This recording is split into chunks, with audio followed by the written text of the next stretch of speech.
Hello, this is Ryan Roy from Justify or Just Do It Coaching. I just wanted to say hello to everybody, and something that's been coming up with a lot of clients in recent conversations and calls are fears. And I'm like, I gotta overcome this fear. So I thought I would do this video on fears and how to overcome fears and actually what a fear is. And then I'm going to ask you guys a question in the middle of this. And the question is, hey, do fears even really exist? So let's get started. I want to start off with a couple things. You may be looking overhead me and say, how to overcome fears. What is this TFARA equals R things? Those are your thoughts. Your thoughts, when we're in our head, lead to our fears, right? We start thinking about things that could happen. We start thinking about things that have happened in the past. We start thinking about all the negative potential outcomes. Our thoughts lead to our fears, which lead us to an action or lack thereof, an inaction, right? And then we get our results based on that action or lack of action. So let's talk about action really quick. When defined in dictionary, and I went to dictionary.com, it says the second definition, which pertains to what we're doing. An action is habitual or usual acts or conduct. Listen to that. An action is habitual or usual acts and conduct. Right? So I want you to be able to execute on certain things, right? So that we can get results. We can't get results by thinking about doing something. We got to get results by doing something. So let's talk about the word execution for a second. Execution is to carry out and or accomplish. So to carry out or to accomplish, right? Now let's talk about results for a second. You guys agree that action is habitual, to execute is to accomplish, and the results is to spring, arise, or proceed as a consequence of an action, circumstance, or premise. It's an outcome, which is another way to say an accomplishment is a result. So I want you to think, if you're listening to this, you have some fear around something. I have fear, you have fear. Fear is a very natural and it's a protective state that we have as human beings, right? So all fear is not bad fear. Fear is there to, oh wow, I might have to look both ways to cross the road. And that's fine because it's going to protect us from getting hit by a car.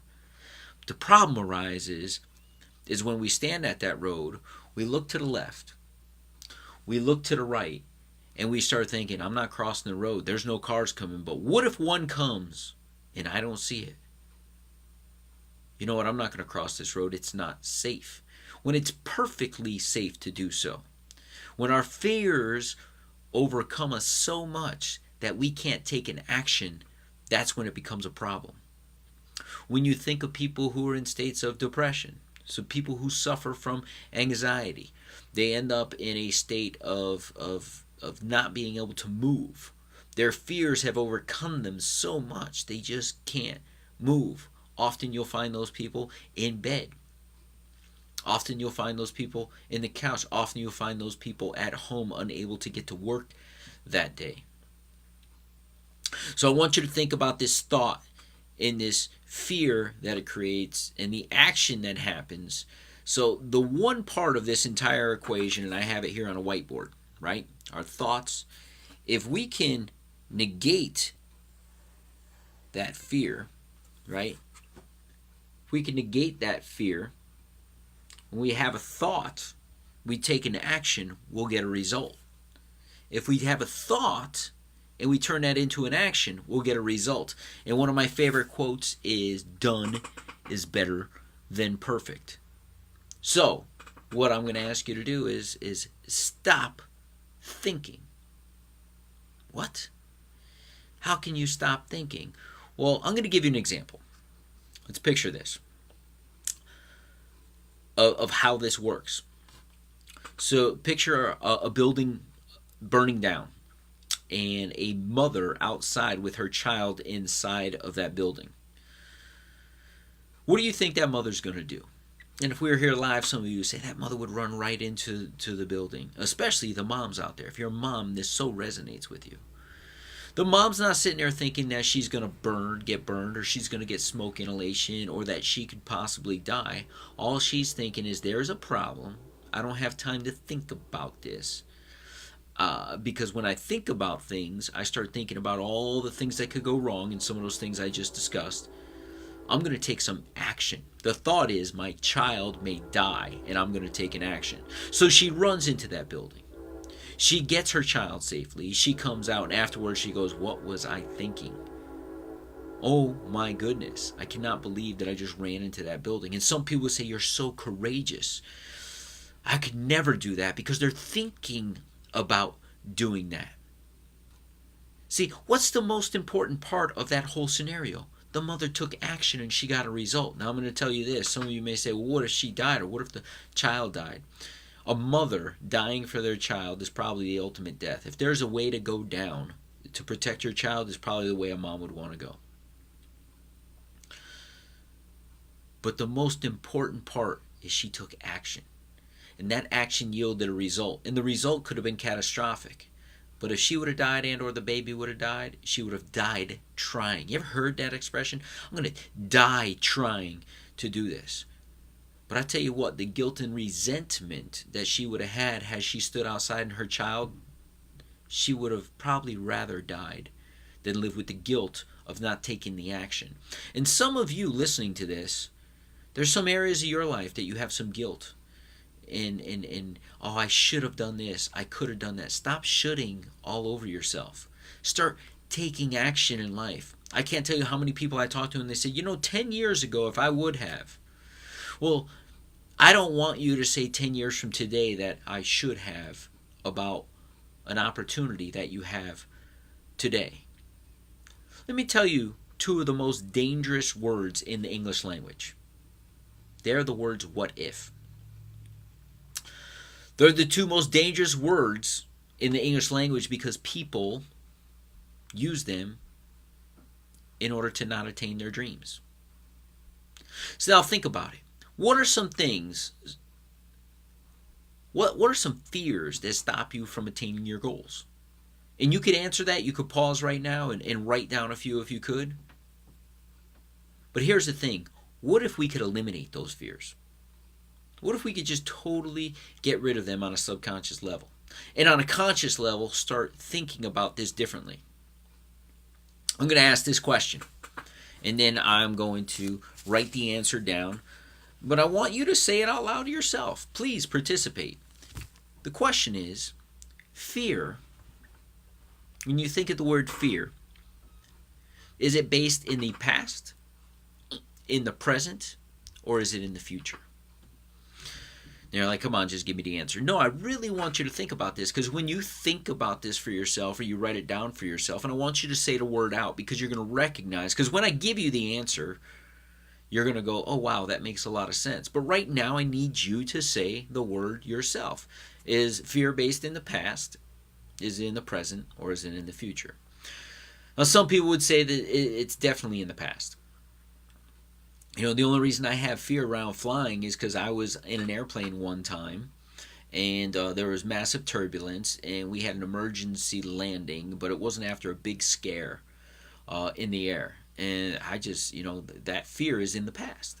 And that is perfectly understandable. Some people will say, I feel the fear right now in the moment when I'm having it, and therefore the fear is in the present. Then some people say that it's way off in the future. Now the answer is fear, based on its pure definition, is in the future. Because if you look it up in the dictionary, and we're just using dictionary, we're using terms and understanding terms at a higher level, fear, by definition, is the anticipation of pain.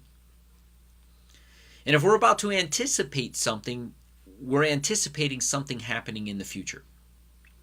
So think about that. If our thoughts lead to our fears, and our fears are based in the future, and the future isn't here yet, and the future does not exist yet, because we don't know what that is, do our fears really exist? And the answer would be no. Because I guarantee you, if you don't want to get on that airplane, It's because you anticipate it falling out of the sky and you dying. I guarantee you, if you're not starting that business, it's because you fear it failing or you're not being good enough. I guarantee you, the reason you're not getting in a relationship is because you fear not being enough or worthy enough of the person that you desire. But you don't know those things because all those things are in the future and you haven't worked towards them. See, where's the pain? It's in the future. So if our fear is based in the future and it hasn't happened, what in the heck are we worried about? So, you guys may not have ever heard this. Oh, I said I'd write it down and I didn't write it down. I have a word that I like to use. I learned it years ago at an event and it just makes sense to me. All of this stuff that we talk about, I call it, and it uses now, is mind frick. It's that friction in our mind that stops us from taking action. It's all of those negative thoughts. And if we start becoming aware of these negative thoughts and we don't allow them to take us over, allow us to stop us, allow us to stall us from living life, then we get to actually live life. Fear is the anticipation of pain. If we just take some small steps and some small actions and start feeling success, like that person standing at the roadside looking left and right, and it may be the opposite here as I'm looking, but left and right. If they take that small step and then another step and another step, and they take those 10 or 15 steps to get across the road, they will have overcome a fear and realize that, hey, that wasn't so bad. How many of you have done something that you had fear around, and as soon as you did it, you said to yourself, that wasn't so bad? We need to have more of those experiences in our lives. As I mentioned earlier, fear is good. It's our mind's way of protecting us. But action, listen to this, guys, action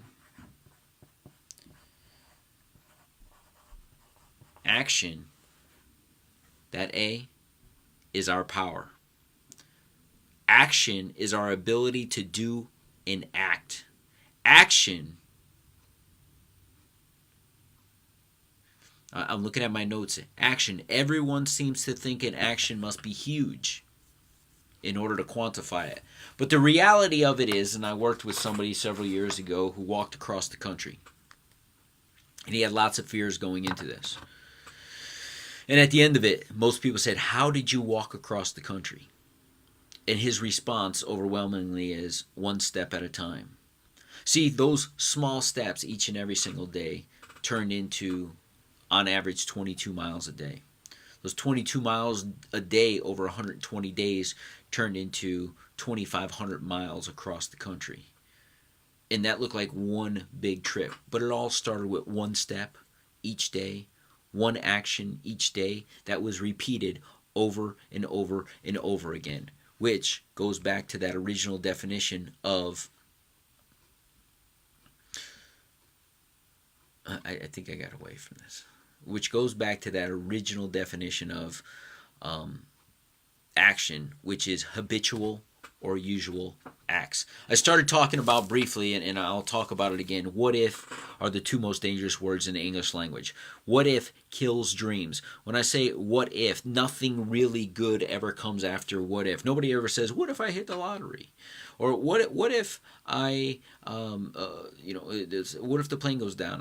What if? I always give a positive spin on it. What if it gets across the country safely and you're in your destination in 1/10 of the time it would take you to drive? Oh. Don't let what ifs in your world stop you from doing stuff. What if I'm not good enough? What if my coach will judge me? What if? Those two words will stop you more times than not, and they're all based on fear. The next time you catch yourself saying what if, think about what the words are afterwards. And if the words are based in fear or based on what if can happen in a negative way, then you know that's all fear-based, and we need to listen to it, Evaluate it and say, I'm not going to allow that to stop me from moving forward and achieving my dreams and goals. So people, how to overcome fear? We stop thinking. The longer we think, the more fears we build up. The more fears we build up, the less chance we have an opportunity to take a step forward or an action step towards it. So if we have a thought, man, I'm going to start a business, go out there and call someone and tell somebody about it. The next time somebody says, hey, you want to go out next week? And you say, no, what if this happens? And, I'm not sure my schedule, or what if my schedule gets changed? Say, no, I'm going to do it and commit it and put it on the schedule. The next time somebody says, let's go for a hike and the weather's coming, what if it rains? There's weather in the forecast. Go out and live your life. Those are the small things. If you're saying what if in those areas of your life, I guarantee you how you do anything is how you do everything. And it's probably stopping you from living a grand life that you could appreciate and love and look back on and say, I have no regrets. And if you have regrets now, the only regret I want you to say at the end of your life, because you started taking action today, is this. I wish I had learned that lesson sooner and started taking action sooner. And that's the only regret I live with. Because from that day forward, I started living life, not protecting myself from life. My name is Ryan Roy. My company is called Justifier. Just do it. My contact information is below. If you need some help, if you want to overcome some fears, my specialty is really mapping out what people's goals are, what they really want out of life, and having them take those small steps on a consistent basis, day by day, in order to achieve those very specific goals for themselves. I'll see you in the next episode. Go overcome your fears. Go take action.